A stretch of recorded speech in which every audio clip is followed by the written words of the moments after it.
प्राचीन कथाओं में एक रहस्यमय नक्शे के टुकड़े ने सब बदल दिया, जो भयावह काले पहाड़ों की ओर इशारा कर रहा था, जहां से कोई नहीं लौटा था। मायावी उमरू अय्यार ने जीर्ण शीर्ण नक्शा महान योद्धा अमीर हमजा के सामने रखा। उसकी आंखों में सतर्क तत्परता चमक रही थी। काले पहाड़ हर किंवदंती में एक शापित जगह के रूप में मंडराते थे, जो काले जादू से ढके थे और सेनाओं को बिना निशान के निगल जाते थे।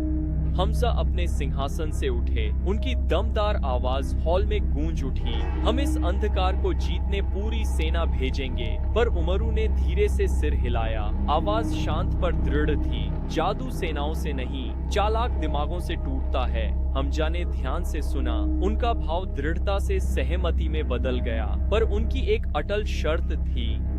उमरू के साथ उसका प्यारा बेटा असद भी इस खतरनाक यात्रा पर जाएगा, एक युवा, खतरों के लिए प्रशिक्षित, वफादार और निडर योद्धा। उमरू अपने ठिकाने पर लौटा और अपनी पौराणिक झंबियाल खोली। एक जादुई थैला जिसमें भेष, झर, नींद के पाउडर और अनगिनत चतुर चालें थीं। हर चीज सावधानी से पैक की गई थी। हर भेष, हर पाउडर, हर छिपा हथियार उस आदमी की सटीकता से चुना गया था जिसने अनगिनत बार मौत को धोखा दिया था।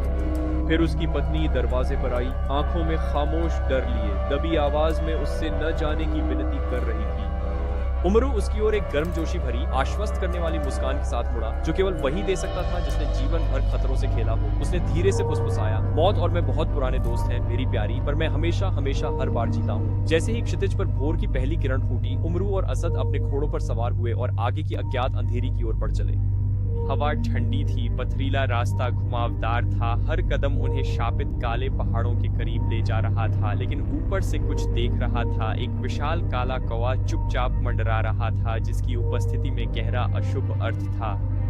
उसकी आंखें जलते अंगारों सी चमक रही थीं। नारंगी रोशनी के दो तीव्र बिंदु भयानक तीव्रता के साथ फीके सुबह के आसमान को चीरते हुए। वह कौवा कोई साधारण पक्षी नहीं था। वह ब्लैक माउंटेन्स का एक प्रेरी था, जो संकेत दे रहा था कि अंधेरा पहले से ही जानता था कि वे आ रहे हैं।